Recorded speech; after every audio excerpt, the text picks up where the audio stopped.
Let's take a look at the 5.5 Achieve homework assignment. I think it's a pretty quick section, actually. I'll probably just do this in one video. So starting off here, we're just looking at some problems that's dealing with a dynamic figure and then answering questions based upon those. This first one is just having you see that if you have the area under a curve from x to x plus h, we can drag and drop these and see, well, as x plus h moves away from x, of course, your area is going to increase. As it gets close to x, it's going to become an infinitesimally small rectangle and have a small area. But no matter where we go, we know that the area is always between what the left-hand left-hand rectangle estimate would be and the right-hand estimate. We know that the area under the curve is somewhere between delta x times f of x, that would be the left-hand estimate, and delta x times f of x plus h, which would be the right-hand estimate.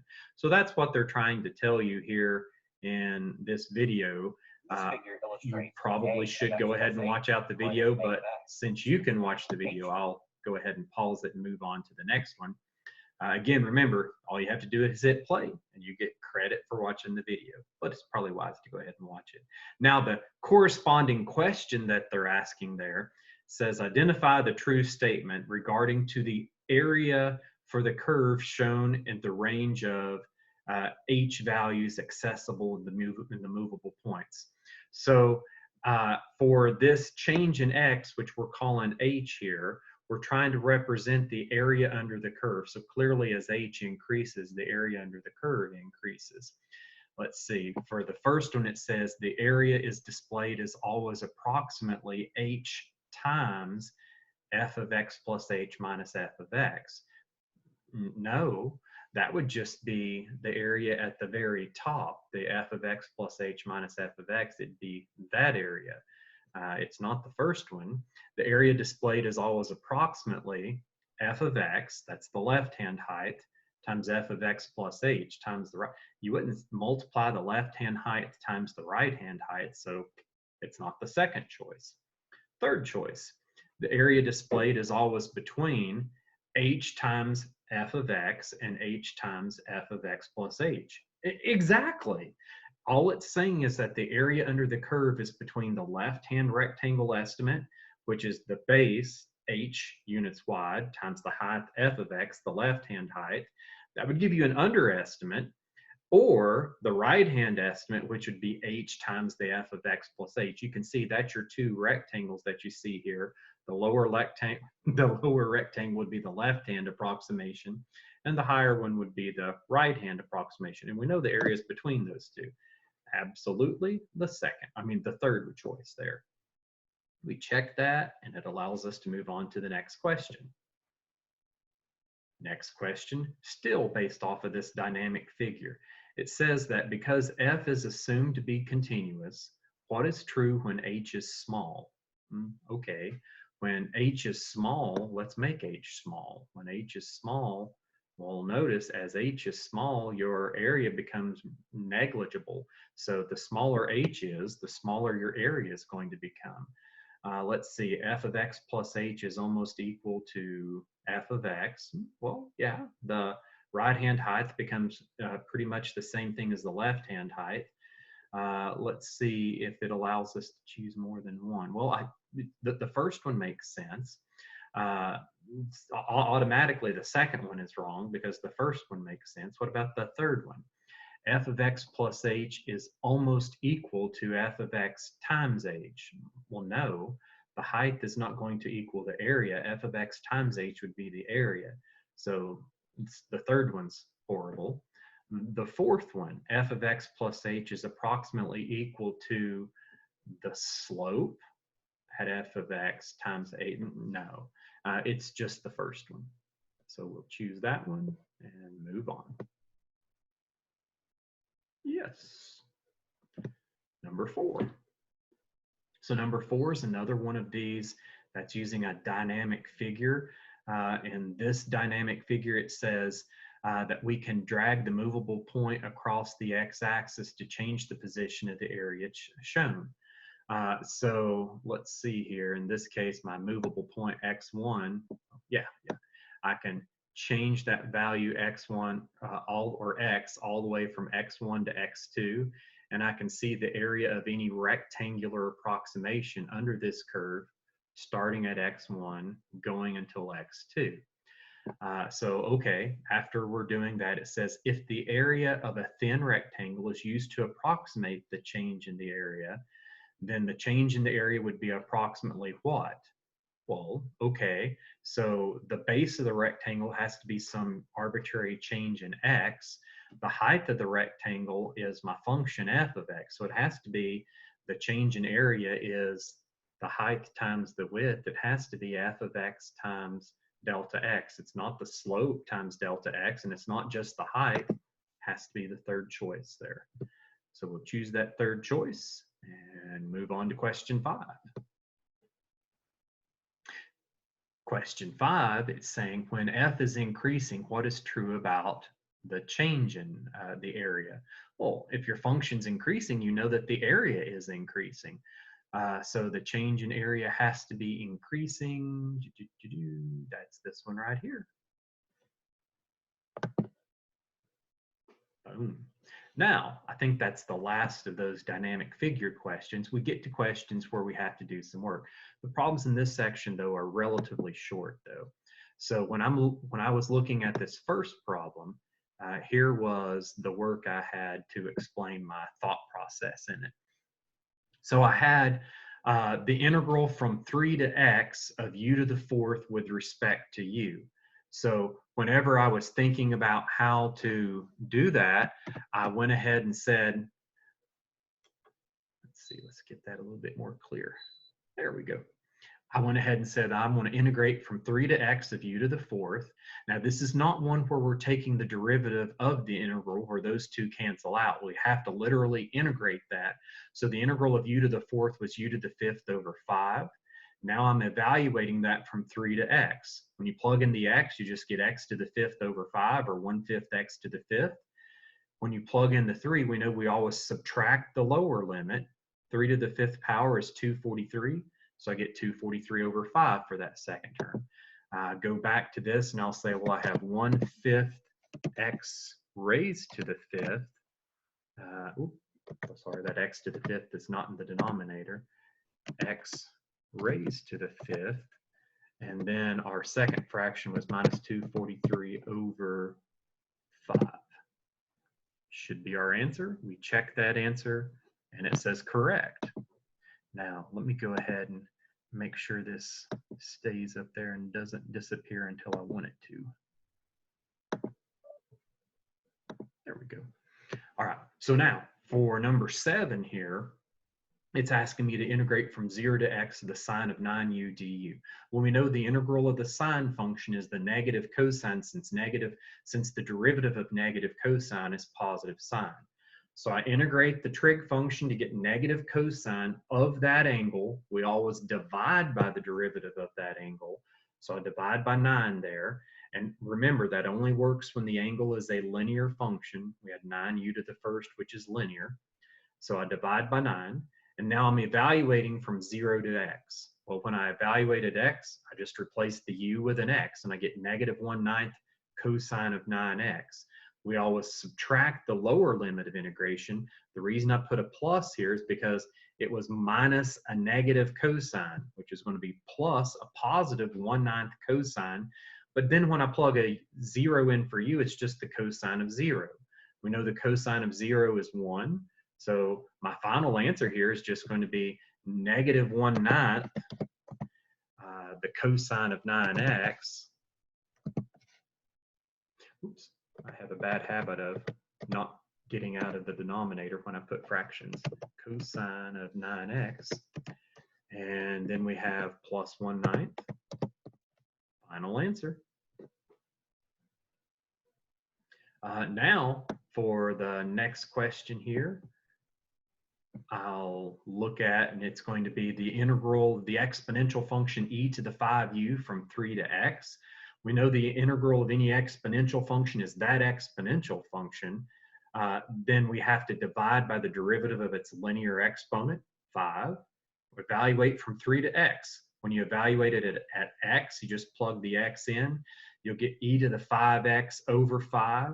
And then minus, when you evaluate it at 3, you'll get e to the 15x over 5. I went ahead and put the 1/5 out in front. Doesn't matter either way. 1/5, and then we have e to the 5x raised to the 5x, and then minus 1/5, and then that e is raised to the 15th. Final answer, we check, and Achieve says absolutely. For number 9, it's the integral from 6 to x squared of t plus 4. So you integrate t to get to t squared over 2. You integrate 4 to get to 4t. But now we're evaluating that from 6 up to x squared. When I evaluated x squared, plug an x squared in for t, and you'll get x squared squared, x to the 4th. And I just said that's 1/2 x to the 4th, plus 4 x to the 2nd for that second term. Now you'll always subtract the lower limit of integration, so please notice minus the group. Plug a 6 in for the first term, you'll get 36 over 2 is 18, plus 6 times 4 is 24. Where again, we're subtracting that entire second group, so that's going to be subtracting 42. I put as my final answer, we have 1/2 x raised to the 4th, and then plus 4x raised to the 2nd, and then minus 42. Should be our final answer, and it is. For the next one here, we have the exponential function, just simply e to the u, integrated from 2x to 8x plus 7. So in order to do that one, what I did is I said, well, I know that the integral of any exponential function is that exponential function divided by the derivative of its exponent. That's where the -1 came from. We're evaluating that from 2x to 8x plus 7. Now, before I plugged in the limits of integration, I went ahead and simplified this expression. I thought it looked better to call it -1 over e to the positive u. Now that makes it easier to evaluate as just -1 over e to the 8x plus 7. And then it would be minus a -1, which I went ahead and just said plus 1 over e to the 2x when you plug in your second limit of integration. So now I'll go ahead and enter this in. We have our -1 divided by e, that's raised to the 8x plus 7 power. And oops, not 70 power. And then we'll arrow out of that, and I'll have 1 divided by, whoops, let me make sure I do this correctly. Arrow out of that group, and then I have plus 1 divided by e, and that e is raised to the 2x power. The only thing I'm not crazy about is it put the -1 out in front of the first fraction as opposed to being on the 1 in the numerator, but it's the same thing either way. This should be fine, and it is. For the next one here, number 11, this is the first one that we've seen where we're not just integrating. It actually makes it easier. We're taking the derivative of the integral. What you're supposed to remember is that, okay, the answer is going to be the function evaluated at the limit of integration's variable, and then you would have to worry about multiplying by the derivative of whatever you're plugging in. In this case, the derivative with respect to x of x is 1, so I don't have to worry about that. Remember, you don't worry about any constants because any function evaluated at a constant is a constant, and the derivative of any constant is 0. So we can just completely ignore that that's in there. So I just say, well, this whole answer is just 3x to the 5th minus 6x cubed, done. And we're just switching out the variables since the derivative and the integral cancels each other out, and the limits of integration changes the variable, 3x raised to the 5th, and then minus 6x raised to the 3rd. Should be our final answer, and it is. For the next one here, number 12, we're looking at the derivative. This time, in the previous problem, t was our dummy variable, And then our variable of differentiation was in terms of x. They're flipping that. Now x is the dummy variable, and you're plugging in a t in the place of x and then taking the derivative with respect to t. So again, I say, well, the derivative and the integral just cancel each other out. So this answer is going to be the original function evaluated in terms of t. And remember, that 100 completely irrelevant because the derivative of any constant is 0. So our answer is just going to be the secant of 3t minus 5. We'll go ahead and put that in here, secant 3t minus 5, final answer. For the next one here, number 13, we're looking at the derivative. They're flipping it back to where t is our dummy variable, and we're taking the derivative with respect to x. So the derivative with respect to x of the integral from 0 to x squared of t dt over t plus 2.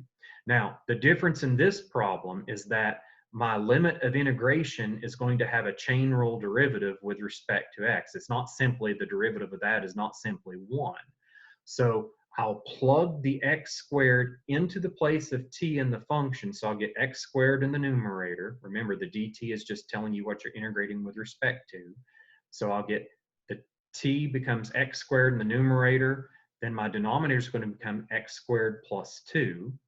But then I need to multiply by the derivative of the inside function, which is x squared. The derivative with respect to x of x squared is 2x. I don't have to worry about the lower limit since it's just a constant. The 2x multiplies the numerator of x squared to give me 2x cubed. I'm going to have the fraction 2x raised to the third, and then that's going to be divided by x squared plus 2. We'll check that, and then they like it. Number 14, similar problem. Again, t is the dummy variable, and we're plugging in a function of x. So we're going to have to worry about the chain rule, the derivative of what I'm plugging in again. So first of all, I'll just say, well, the derivative and the integral cancel each other out. So this answer becomes this function, this cosine function to the 5th power of the angle, not t, but instead 4 over x takes the place of t, times the derivative of 4 over x. And when I took this derivative here, I just thought of 4 over x as 4 times x to the negative 1. So the derivative power rule tells me that the derivative would be negative 4x to the negative 2, which is the same thing as negative 4 over x squared. I'll just leave my answer like that. You could bring the negative 4 over x squared in front. Doesn't really matter, though. I'll say this is the cosine raised to the 5th power. Ooh, doesn't allow me to do that, does it? To the 5th? Yeah, it does. And then of the group 4 over x.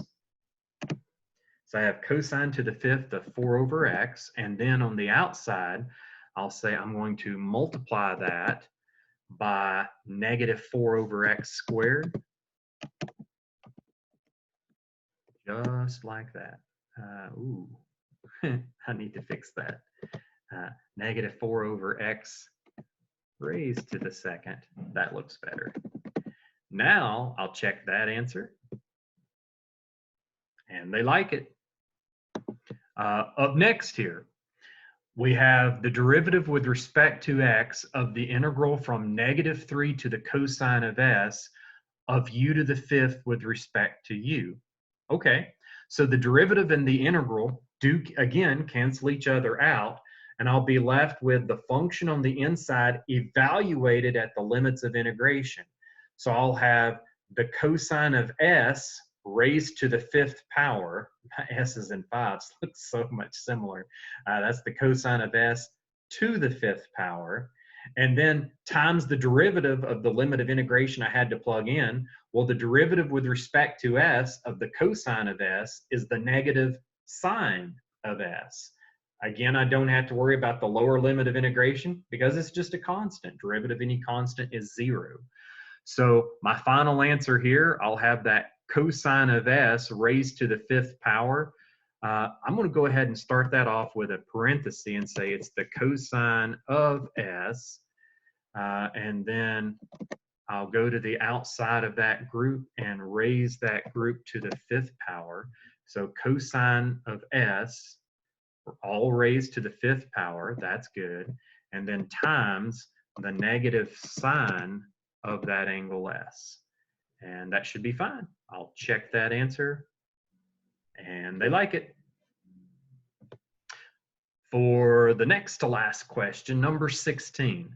I like this one because it has variables for the upper and lower limit of integration. So you can't just ignore one of them like I could in all of the others. Anytime I had a constant, we just ignored it. For number 16, I'm saying the derivative with respect to x on the integral from the root of x to the 5th of the tangent of 7t. Well, I know that the derivative and the integral cancel, so I just have the function on the inside evaluated at the limits of integration. So it becomes the tangent of not 7t, but the tangent of 7x to the 5th times the derivative of x to the 5th. That's where the 5x to the 4th came from. Then you always say minus the lower limit of integration minus the tangent of 7, not times t, but times the root of x, times the derivative of the root of x. Root of x is x to the 1/2 power. That has the derivative of 1/2 x to the negative 1/2. Now, when we're evaluating my final answer down there, all I did was bring the 5x to the 4th in front of the first tangent function. And then that second one, I thought the negative 1/2 power looked sloppy for a final answer. So I went ahead and said that that's better written as the tangent of 7 root of x, all divided by 2 on the root of x. So I'll plug this in, 5x raised to the 4th. And then we have the tangent of 7x raised to the 5th. That should be, oh, no. That's not all in the exponent. Be careful to get out of your exponent. So 5x to the 4th times the tangent of 7x to the 5th. That's my first term. My second term, I'll have the fraction. So I'll go ahead and use the fraction key here. And then I'll go back and say in that fraction, I know that my numerator is, once again, the tangent function. This time it's 7 on the root of x. The root of x, I'll need to use the root key down here, root of x. And then my denominator there was 2 on the root of x. So 2 root of x should be precisely what they're looking for. And they like it. Well, last question in this section, number 17. I ran out of room vertically on my paper, but I had some room left over here, so I did 17 right here. It's asking me the derivative with respect to u on the integral from negative u to 8u of the square root of x squared plus 6 dx. So once again, we know that the derivative and the integral cancel each other out. So we're left with the function that's on the inside evaluated at the limits of integration. So the upper limit, the 8u, I'll have 8u quantity squared plus 6 times the derivative of 8, times the derivative of 8u with respect to u. That's where I'm getting the 8 there. And then minus the lower limit, you're plugging a negative u in for the x. You'll get negative u squared plus 6 under the square root times the derivative of negative u with respect to u, which is negative 1. Now, simplifying, I can just say this is going to be 8 on the square root of 64 u to the 2nd plus 6. I put plus because we know minus a negative is plus a positive, and then u squared plus 6, since the negative u squared is going to become a positive whenever you square it. We'll have 8 on the square root. Again, I'll have to come down here for the square root. 8 square root of 64u raised to the 2nd. And then we had plus 6 in that square root. My second term was plus the square root of u squared, u raised to the 2nd, plus 6. Should be exactly what they want. We'll check that. And it is. All right, guys. Hopefully this helps you out with section 5.5, the fundamental theorem of calculus part 2. We're starting to get into some beautiful stuff coming up after this section.